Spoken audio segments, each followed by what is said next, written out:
now this is the bit which is going to be, if you're catching this on catch up, not on the live, where we got the extra value added stuff from Toby, where we can. Toby's given us a couple of minutes extra for extra questions. So Toby, thank you for that. Can I just ask you one thing around the SMEs, because that was really interesting when you was unpacking about the levy and right at the very top around the vision for the future of apprenticeships. I was talking to a provider earlier today. Levy, 96% of their employers were SMEs.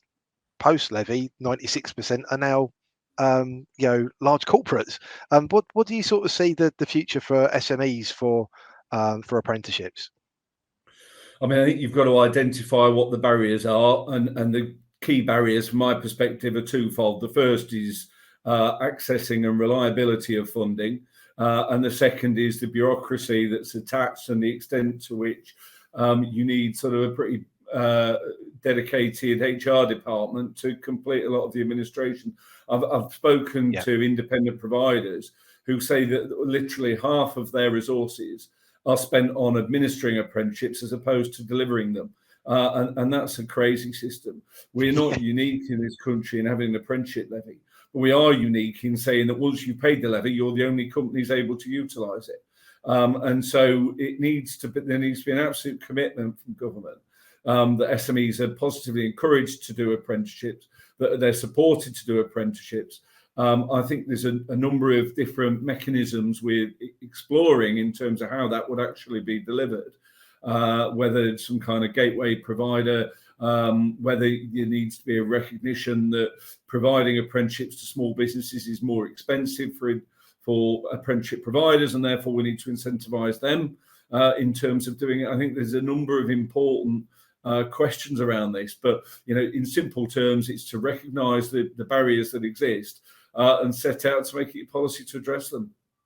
Yeah, that's great. And one final question. One of the apprentices that is joining the show is had a lot of experience around breaking new boundaries and barriers around diversity. How can we also address diversity in apprenticeships so as apprenticeships are attractive and open for all? Well, I mean, you make a really important point. If you look at our further education colleges, Black and ethnic minority students are overrepresented as in FE colleges in comparison to how many there are in the country. When it comes to apprenticeships, the opposite exists. So, we know there are real issues in terms of that. I think the issue of affordability is an important one. I think for many students, the ability to be able to invest in themselves isn't always available.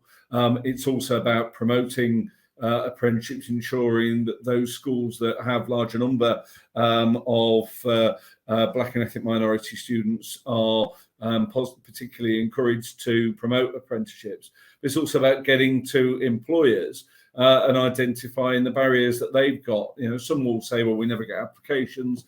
Others will recognise that they have things within their own processes that need to be addressed. But there is a class divide on apprenticeships.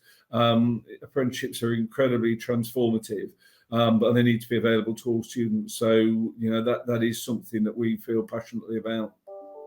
And just a question that sort of pops into my head as well is, there's a term that's sort of come really on my radar sort of post-pandemic about the economically inactive, sort of looking at 50 plus, or maybe people that are been having to care for family members, or are sort of going through a period of transition from health, or maybe they've made redundant, or maybe it's all sorts of different reasons. I think people are trying to really get their head around the economically inactive. What does it mean?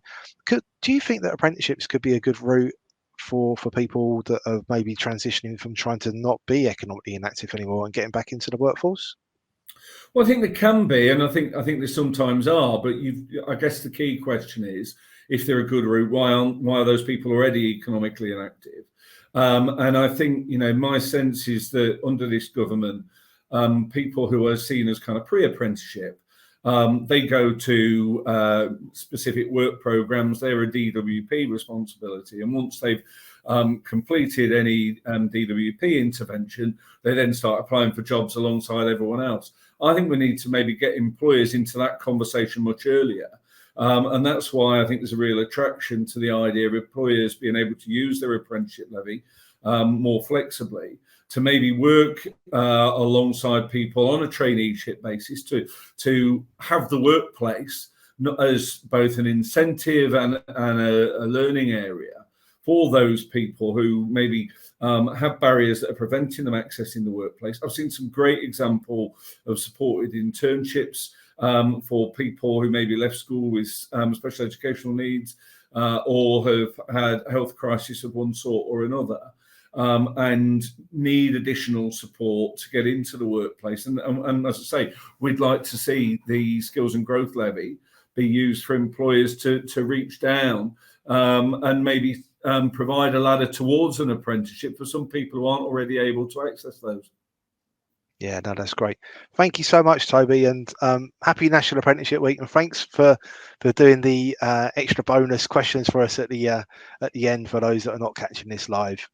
No, well, no worries at all. It's always a pleasure to speak about apprenticeships and to come on to your show. And thanks for the work you're doing, supporting and promoting apprenticeships, because it is absolutely crucial that everyone gets that message about the positive future that apprenticeships can offer, both for young people, for work returners, for retrainers, and also for employers.